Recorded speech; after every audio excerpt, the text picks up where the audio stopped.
Welcome to TMZ Live. In my lifetime, there are few people where everything stops when you hear of their passing.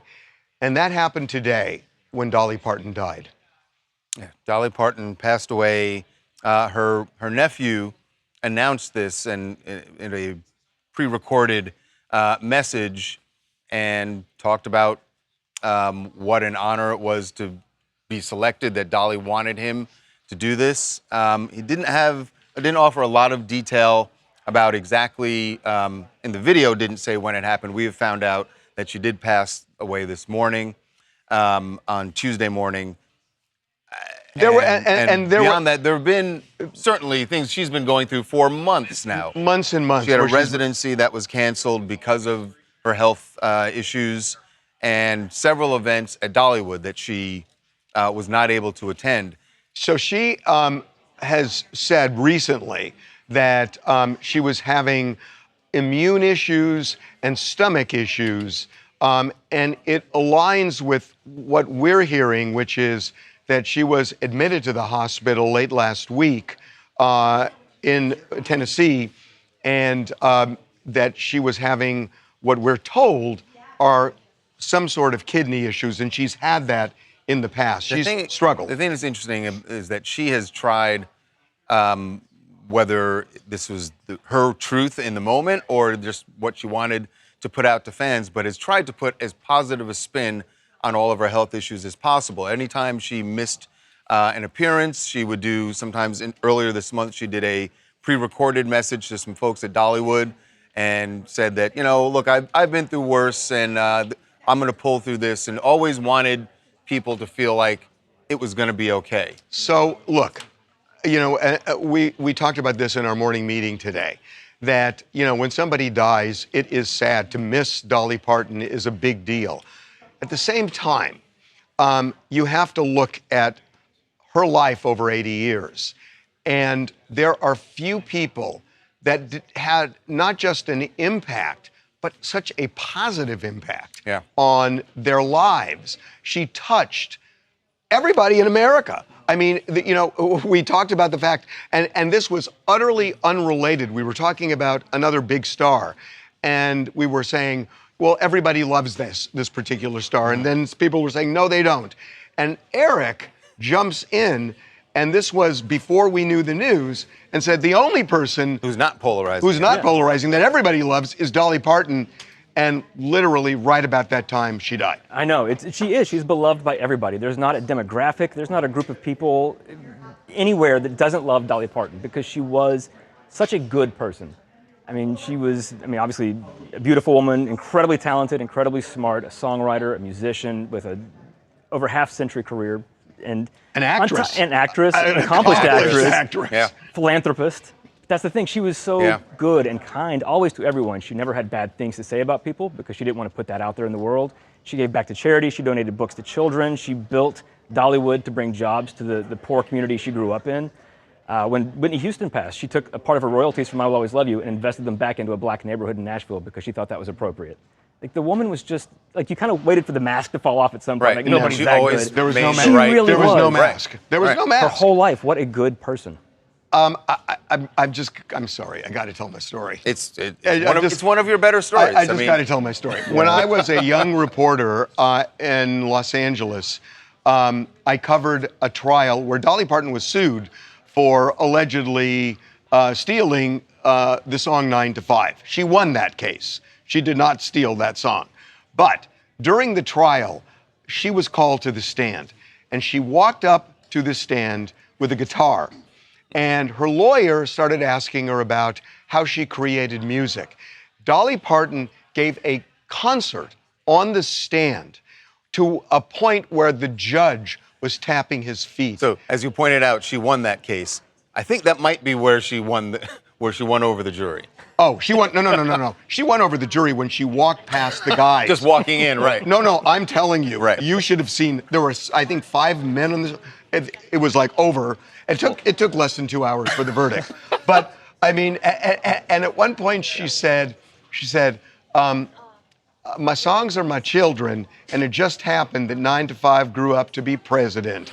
And it was like, do you want to just end the case Yeah. now? Who's going to vote, The plaintiff, against the Dolly plaintiff Parton? throws their papers Yeah. up in the air like, forget it, I we've mean, lost. it was just, and I had the Just that charming. and I had the good fortune of talking to her on the phone a couple times during During the this, trial.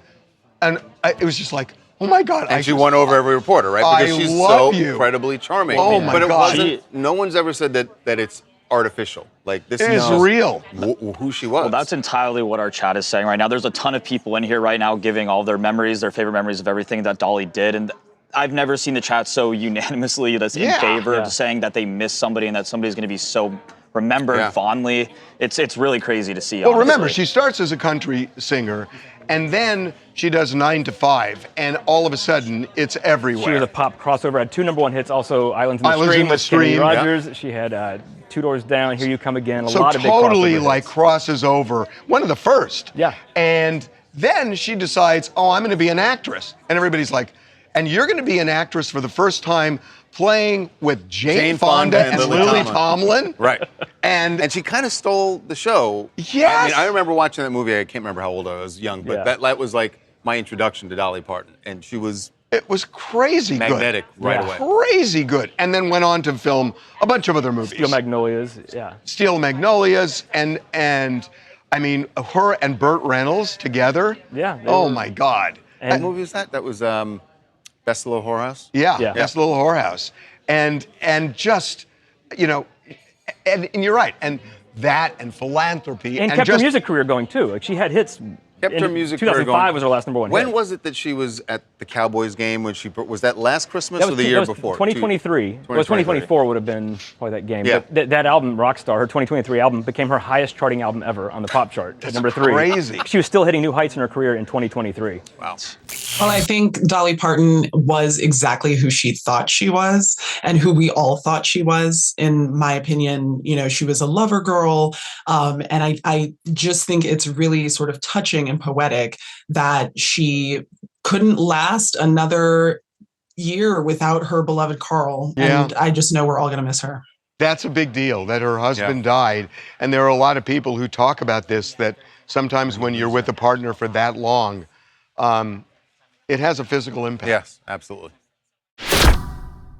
Well, the surrogate drama playing out in Texas is now not just about who gets custody of baby Gabriel, or the biological parents are calling the child Rumi, but McKenna West is now in a different sort of drama, and it has to do with the health of that baby. That there was an open heart surgery performed on the child, and now he's in critical condition. There were apparently complications. This was a serious birth defect. The plan was to do 3 surgeries, and this is, as I said, very serious. And remember, the way this started was 20 weeks into the pregnancy, there was an ultrasound that revealed a serious heart defect, and the parents wanted to terminate the pregnancy. McKenna went to Texas, where that could not be enforced. She gave birth, and now there's a big fight because the parents apparently want to take the child back to California.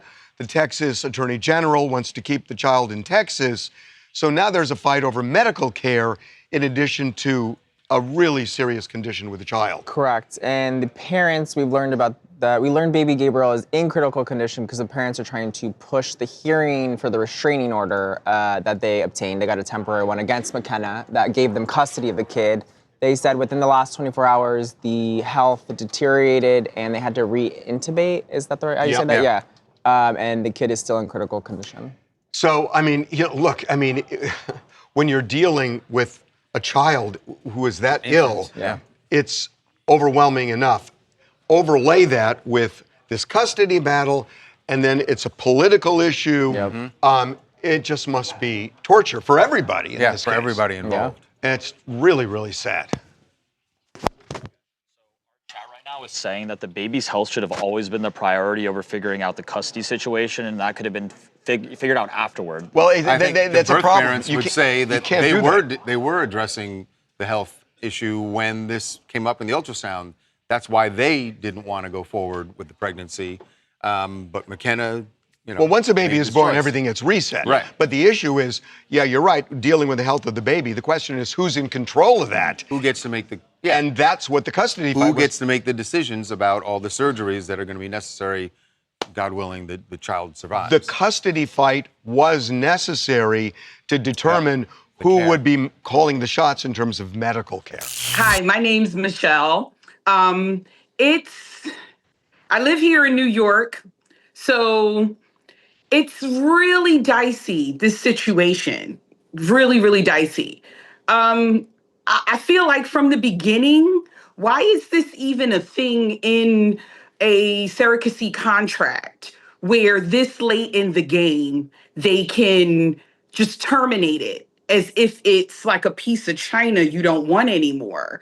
It's just it's a little kind of going in the line of designer baby, which I'm kind of, that's what has me It's not really, take a because pause. it's not designer baby. This is where a couple generally, almost always, they cannot carry a baby to term, and they use a surrogate. And it's not even so much about a piece of china you're dealing with. No, there's a contract specifically to carry the baby, but not to get custody of the baby. That's where this is unique. Coming up. Well, the arrest of 49ers owner Jed York, a prostitution arrest over the weekend, has some people in that neck of the woods in Ohio, East Palestine, very, very upset. This is such BS. Why is there a law even? And I'm sorry for just going off on this. Be right back. Well, the arrest of 49ers owner Jed York, a prostitution arrest over the weekend, has some people in that neck of the woods in Ohio, East Palestine, Ohio, very, very upset. Not because they're 49ers fans, but because they live in a mobile home park, the mobile home park where he was arrested. And the way that the story originally came out was that the prostitute was at the mobile home park. The prostitute was there at this mobile home park. And so the folks who live there are speaking up for themselves, saying they're pissed off because because it looks like this could affect. It looks property like there's values. It looks like there's at least one person who is running a prostitution ring or something out of that mobile home park. They said this guy figured it out. Yeah, so this guy figured it out. So I spoke to a resident there, and it's funny because there's a Facebook group for this mobile home park, and they initially posted a statement kind of distancing themselves, saying they weren't aware, he didn't actually enter the trailer park. It turns out, though, one of the residents there told me that she's very upset, as well as other residents, because they routinely are doing these sting operations at their mobile home park. And her gripe with it is, she's like, yeah, I'm glad these people are, they're getting people off the street, but why not do it at a Walmart parking lot, at a McDonald's, not in a place where there's kids and a community where other people live? And they have every right to be upset, because totally the reason the police are using, and so let's explain on what actually happened. So we also got the police report. Right. And so that details exactly what the police did in this thing. Basically, an undercover officer put an ad on a prostitution website, started speaking with Jed. He was going under an alias Joe. They spoke for a couple days. Eventually, they arranged. He basically said, I'm available. I'm at this town that's about 20. He basically at a town in Ohio. So what he asked her, or who he thought was a woman, she says $160 for an hour. So he said, okay, I just need a location. And then they said they basically provided a meeting location address, which was a mobile home park, but was given a fictitious lot number. So what happened was, apparently he turned into the mobile home park, and right then. Well, not right then. So he turns into the mobile home park, and when they said they observed his vehicle, when he was unable to find because the it doesn't address, actually he exist. started to exit. They then And that's when they arrest him. So I mean, a couple of things. Number one is, to do that to people in this mobile home park and affect property values, which they're doing here, because this was all over the media that he did this and he was looking for a prostitute in the mobile home park. Not true. Just not true. Well, he was. He was looking for that, according to police. Yes. I'm sorry. I know, but he went there thinking there was, according to police. According to police. By the way, he's pled to disorderly conduct, no contest. But no contest, disorderly conduct, and cases closed. So, one thing. This is such BS. Listen to Devin about the officer who is spending time baiting this guy, getting this guy to agree to pay money, having this guy drive to the mobile home park, having cops waiting at the mobile home park to bust him. And by the way, it sounds like according to this According resident, to the they do it a lot. resident, they do this a lot. They've done it at their mobile home park as well as other places in East Palestine. Why is there a law even? And I'm sorry for just going off on this, but what's the difference between a guy hiring somebody for an hour and OnlyFans, where two people collab, have sex, and they post it and they make money? What's the difference? I think the people in the community would say the difference is actual meeting face to face and the physical contact and the spread of infectious disease. The same thing on the OnlyFans. But OnlyFans, you're not meeting the person face to face. That's a virtual. Yes. No. I'm talking about if you're talking about the commerce of it. I'm talking about two people who are OnlyFans models coming together, having sex, and then posting it, and then posting it. The two people coming together. You need to take this up with like laws in Ohio. I think the laws other places. I think in the United prostitution States. laws are stupid. But beyond that, it's like, how many people do you know where one person marries the other person not for love, but for money? And it happens. And I'm sorry. Do you not also think he was stupid though? 160 for an hour? But it's not about money. It's not about how much. Your complaint is the rate? No, I'm just saying that's cheap. Oh my God. So if it had been $500 an hour, you'd be like, oh, I get it. I mean, he's like a billionaire. You would think he would be paying more than paying $160 for a dinner and then, and having something afterwards versus that, right? No, but it's now you got it's so transactional, and the idea that we have these laws. So you're pro prostitutes. I am absolutely for abolishing prostitution laws. Now, human trafficking, if they are trafficking prostitutes, the problem. No, then go after the prostitutes. I understand. But to go after the women or the Johns. Go after the prostitute. Go after the person running. You want to go after the pimp. I'm saying do not go after the prostitutes. Do not go after the Johns. If the go after the pimp. No, if it was legal, the pimp is trafficking. If the pimp is like an agent, like an actor has an agent, and is not forcing women to do anything, they can have an agent. But if it was legal, they could regulate it, though. Yeah. If it was legal. If it was legal, you could regulate it. You could require, STD testing. You can do all sorts of things. This is insane that we're spending these resources on this. Yeah, that is true. I'm sorry. I want to go back to the poor folks of this mobile home park because it seems like the police are using that as an address because they think it will be believable to the person that, there's going to be someone who needs the money and they live in this mobile home park, and that's why they keep using that address. And that's appalling. Right. Hi, this is Double D Mobile with the Black Year News. Listen, I'm going to have to agree with Harvey on this. I think that the prostitution laws are stupid. I think that, there's another way that they can do this. They, like he said, they could regulate it. They could get some taxes on it, that sort of thing, and just instead of making it outright illegal. There are people that completely do this for a living, like on OnlyFans. You have the sugar baby websites, stuff like that. There are people that completely do this legally through those avenues. Why not go ahead and make some money off it? Because there's going to be people out there that want to buy it. There's a market for it, and there's people out there that do it. Case in point, Vegas. It's legal in Vegas for them to, sell. So I completely agree with Harvey. I think it's stupid. If you have a willing participant that's willing to do it, then why not, reap the benefits of it and lay some more roads or something with the taxes that you get from it? Yeah. I would say pave more roads. Oh, fair. Coming up. Taylor had something to say about her critics. Fired back at her critics. It's not the most biting comeback, but it's... I'm not saying it. Nah, I'm not going to say it either because I thought of it. I'm not going to say it. Be right back. TMZ's got every freaking thing. Big celebs, big stories, big events. Donnell Rawlings took TMZ DC on a city tour. You know what the irony of this is? A black man takes a white person to the White House. It's TMZ. A rare performance from Taylor Swift, not on tour, but she did perform last night at the Grammy Museum here in Los Angeles. All I can see is the ring. I can't see her. Yeah, most people, some people were listening to the music, but man, every time they cut to her fingers on the keys, that ring was blinding. But Taylor had something to say about her critics, fired back at her critics in, I guess this is kind of what you would expect Taylor Swift to. It's not the most biting comeback, but it's a little, what's the word?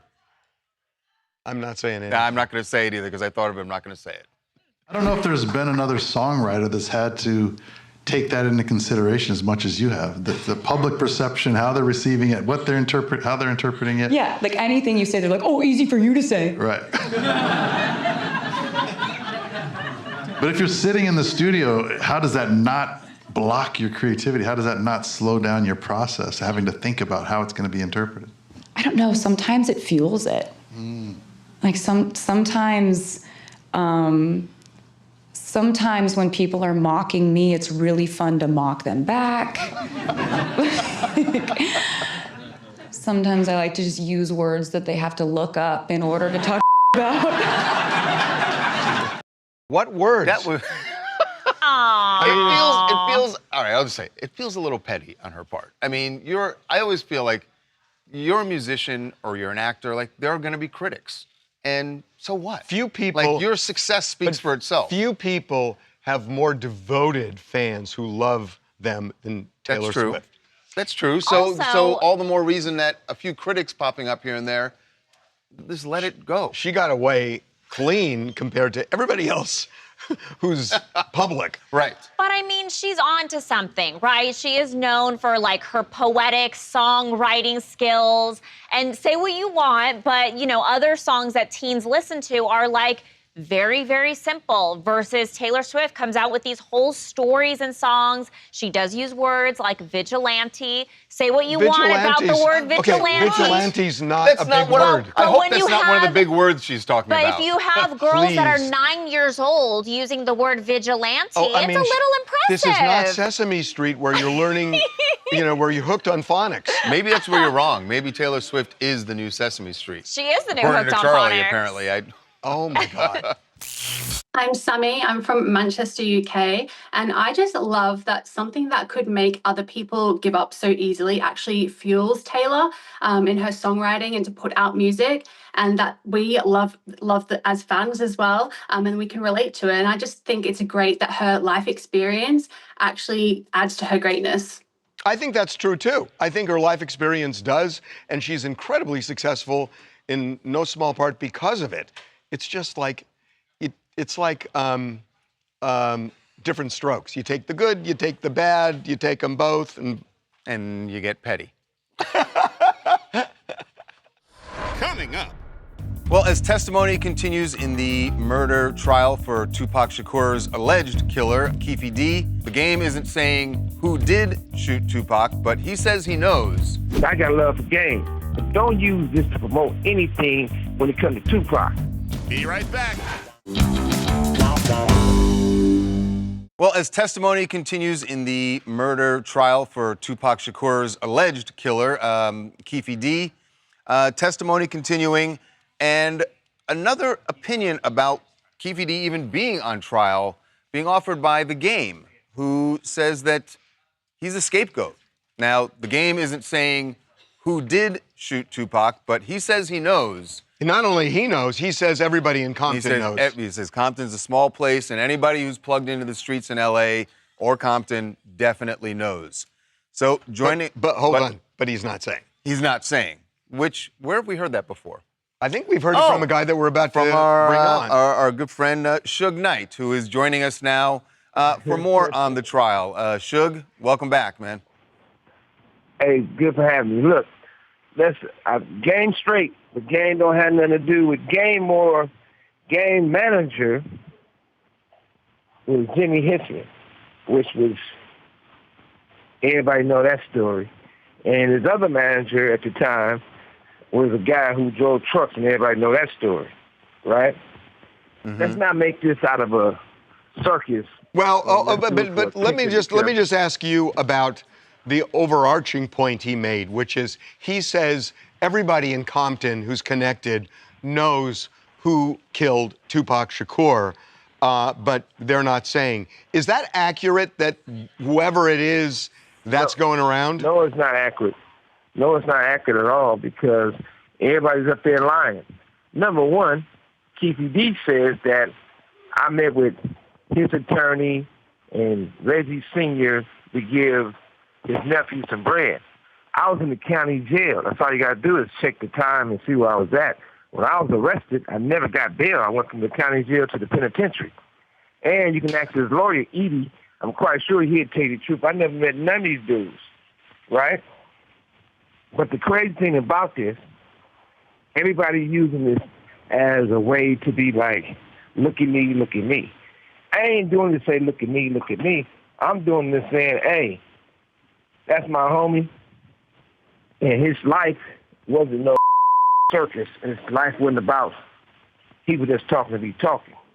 And when you really look at it, if you really get down to the one of my attorneys, well, they're not my attorney.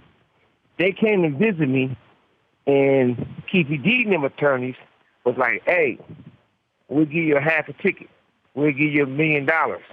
They talked to this person that worked for Puffy. They talked to this person who works with them. All the lawyers getting together. And I told them, look, my loyalty and love for Tupac can't be compromised with nobody. That's that. Now, Wait, only hey, Shug, wait, you're saying that they offered you $1 million to do what? To say that he wasn't there, he wasn't in the car, and all this other. Wait a minute, right? He who? That Keefy D. But I thought right? I thought the whole argument was that Keefy D was not necessarily there even, but that he orchestrated it. So, but you gotta look at this how it started off at first. They sent the attorney, right? And the names don't matter. We don't gotta go through all that. But they sent the attorney to talk to me, pull me out in this prison right here. It was like, hey, we got a half a ticket, $1 million. That's all you got to say. He wasn't there, right? I said, oh, I ain't saying but at the same time, my loyalty and love to Tupac can't be compromised. And my loyalty to myself, right?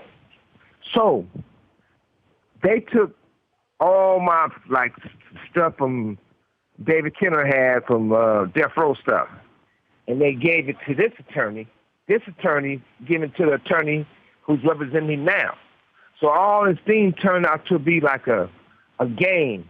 Like everybody say, okay, I'm going to say this, we're going to do this, we're going to do that. I don't believe trying to make nobody go to prison, but at the same time, let's not get there and start making up. Let's just not turn this into a situation like Pac's life didn't mean nothing. So when because all the people who talking is messing with the enemy. So the enemy being? Including people who didn't like Tupac or didn't like Suge Knight, which is me. So when you got to look at it, it's not like they really trying to solve something because they had Rat James up there. He did a documentary and said, hey, when they came to the club, we seen them and all this other stuff, right? But you got to remember one thing. Somebody told somebody where we was at. That's what Frank tell me. Frank, who's dead, is the fake bodyguard. He said they was hitting him. Let us know when you're close. Let us know what street you're on. For what? But he did. So for anything to happen and how it went down and we get blocked in, so you that's think just one coincidence. So you're saying that someone above Keefy D was pulling the strings and and had the information about where you're going to be, and you're saying that's not Keefy D? You got to look at it like this. All this about a chain and somebody got their chain taken. Ain't nobody going to get their chain taken. I love all my homies, everybody on the east side. And one thing about it, besides one person going to stick to the script. Only person who really not from the east side who don't stick to the script is James, Rat James. Everybody else going to stick to the script. Okay, but wait a minute. But I get what you're saying, stick to the script. I just want to make sure I'm understanding this. It almost sounds to me like what you're saying is Keefy D didn't do what prosecutors say, that it was orchestrated by somebody else. And therefore, what would Keffe D's involvement be if somebody else was orchestrating this? Because he wasn't the shooter. You got to look at it like this. This what you got. This is how you got to look at it, right? At the end of the day, this is an assassination. It was definitely more than one person involved, for sure. And that's facts. And for people to go around and say Orlando Anderson shot and killed Tupac, that's a lie.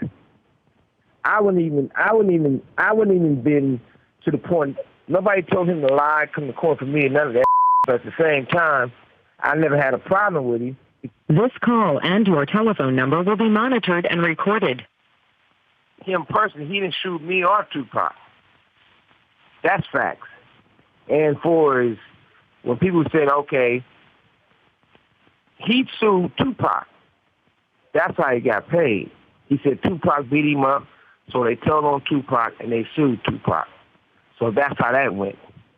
Everything else since then, everybody got their hands in it, and the people who got their hands in it is trying to muddy the waters. And only person who's slow is Keffe D. So it's sort of sad for him, you know, that I'm not saying that he's guilty or innocent. That man is on trial fighting for his life. And it's sad the fact that the police who was involved did what they were supposed to do for the other people, and they did. Did you just say that the police were involved? 1,000%. Quickie cops, off-duty cops. I ain't never knew Ramp Park police. I ain't never knew none of those dudes. They all knew those dudes. I ain't never met with none of those dudes, been cool with them, and nothing like that. And then when Keffe D said that I bought him a police car, I ain't never bought the police, period. Only time that part ever came up is Reggie Jr. had a car accident and he wasn't at work. When he towed the car and hurt himself, him and his father then came with the idea, okay, we got to get another car, and say he got hurt on the job, so all the taxpayers paying him money. You have 60 seconds remaining. On the job. But when I said the most important thing about all this, you got lawyers involved. You got a female lawyer who dates Snoop, who dates Keffe D's son, who dates Puffy best friend. So all this is in the same mix. And so everybody using everything they do to help each other out. And they make it out of a circus. That's where it's all wrong. And don't get me wrong, I got love for all the homies. I got love for Game. But don't make it known. Don't use this to promote anything when it comes to Tupac. Because for once we say it is this. Game got Easy on him. Game got Nipsey on him. Game don't have no Tupac on him. Game ally is Puffy. That's who he bought the Lamborghini for. You know, all this other I ain't feeling none of that. All right. It's starting to get to the point where it's getting real disrespectful. Okay, we're about to get disconnected, sure. Yeah. But to summarize, he says Game doesn't actually know. Right. Which is weird because Game hasn't said who it is, so maybe Game does know. But Suge says Game doesn't know. He says that there was someone above Keffe D that was giving them information about their location. And there's something about the cops. And there's something about the cops. Coming up. Well, as the Lindsay Clancy trial winds down, they're expecting that the jury will get this by the end of the week. Well, there's one reporter who will not be there for the finale of this trial. Brittany Romero was there covering this for Vanity Fair. And then this video came out. Be right back.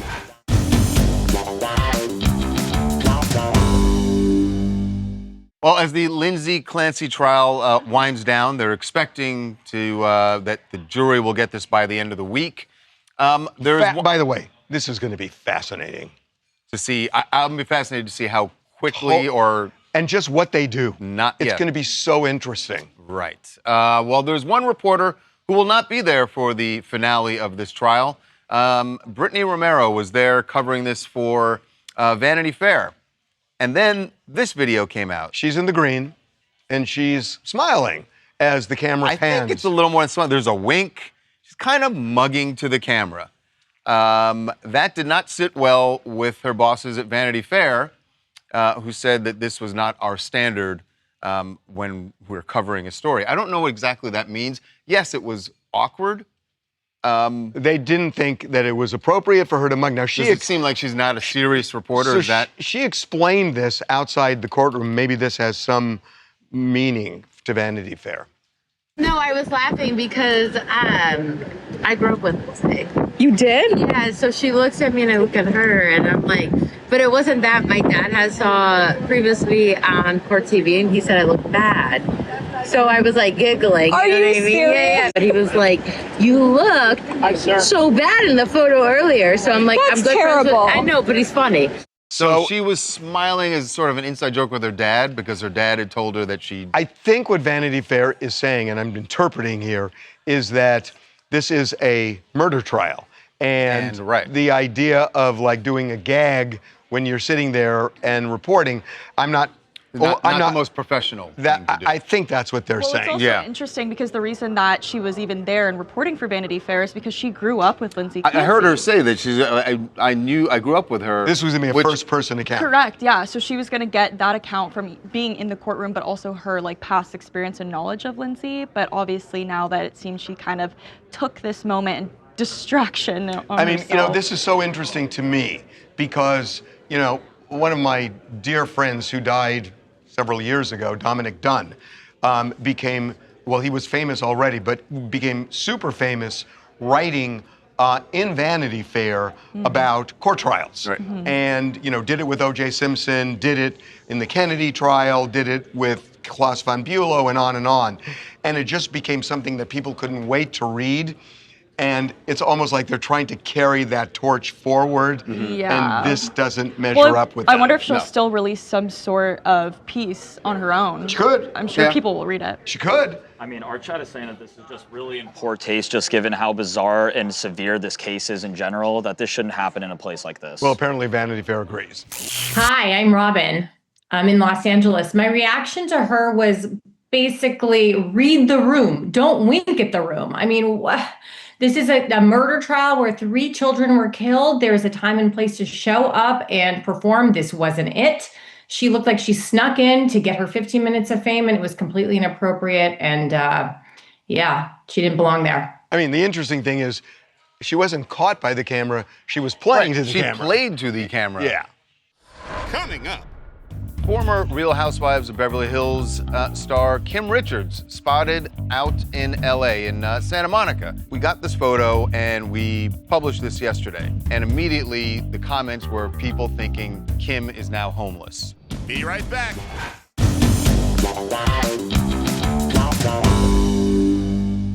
Former Real Housewives of Beverly Hills star Kim Richards spotted out in LA in Santa Monica. What's interesting about the photo, we got this photo and we published this yesterday. And immediately the comments were people thinking Kim is now homeless. And we know that she's had battles with addiction. She's had battles with her family. Kyle has talked about showing her tough love. Kyle evicted her. Right. And so the photo immediately made people think that she's, really down and out. That's not exactly what's going on. And in fact, Kim is still talking to Kyle, and Kyle has helped her actually get a place there in the Santa Monica area. So that's the reason she's there. But again, well, the weird thing is, I think she's got a shoe off. She's got a shoe off. But I got to tell you, it is hot in Los Angeles. It's very hot to be wearing Uggs. Yeah, just gotta say. Yeah. Kyle filed that lawsuit in April when she was evicting her from the condo in Encino. We've spoken to people close to the family. They say Kyle quickly got her a new place over in Santa Monica. We've also spoken to people close to Kathy who say, as of now, we've reported over the years that the sisters have had their ups and downs with their relationship. But it seems everyone's on speaking terms. Oh, really? So Kim and Kyle are so talking? So things are fine as of now. She's obviously supporting her with this new condo that she's gotten her. We also know that Kim has a good relationship with her kids, 4 of them that all live here in the LA area. So despite this picture, you kind of look at it and it's a little bit jarring. You kind of feel bad for her the way she looks. But the person that actually took this photo that we spoke to said, listen, one of the things that Kim had said to them when they met with her in the park in Santa Monica was that she felt like Housewives kind of it kind of blew up her life. So it's very clear that Kim wants nothing to do with the spotlight. Obviously, Kyle's still in the spotlight. Kathy's in the spotlight. Kim wants nothing to do with it. Yeah. Frankie from New York. You know, what's really interesting about this is, you know, Kim was a child star at one point. So one has to wonder with the comment that was just made about how she wants no parts in this life, if this is just a cry for help and she just wants nothing to do with, you know, Hollywood or any of that. Or she's not crying for help. She's just saying, I don't want anything to do with it. Period. What else do you guys want to talk about? Aaron, South Australia. Taylor Swift. Yeah? All right. Yeah, I just want to talk about the article. I just read the article, and I love the fact that she uses her critics as fuel. So I think that's really healthy. I love it. Aaron, did you like when she made the voice of the fans? She's like, oh, easy for you to say. It just felt like, why are you, I don't know. I just feel like she should, in my opinion, rise above it, but, you know. Yeah, I feel like, you know, there's many ways to go about critics, and I think it's refreshing that she uses it, you know. She can mock them and you know, do it a different way. So if you want to use a good word, I got a good word. Eleemosynary. Eleemosynary? Yeah. Okay, I'll bite. It means like charitable. Sam Ervin, during the Watergate hearings, used it. And I remember I was in law school, and nobody knew what it meant. And he just rolled off his tongue, so she should use that word. Okay, one more. This is John from St. Louis, and I'm talking about Jed from the 49ers. There's a thing called Tinder or Match.com, and why would you allegedly have to hire a prostitute? Oh, because you have to go out to dinner and buy drinks and this and that. It's more transactional and quick. Coming up. The sad news, we started the show with Dolly Parton. Passed away today at the age of 80 after several months of a lot of health issues. And there is a very rare honor being bestowed upon her, which is fitting for a very rare human being. Be right back.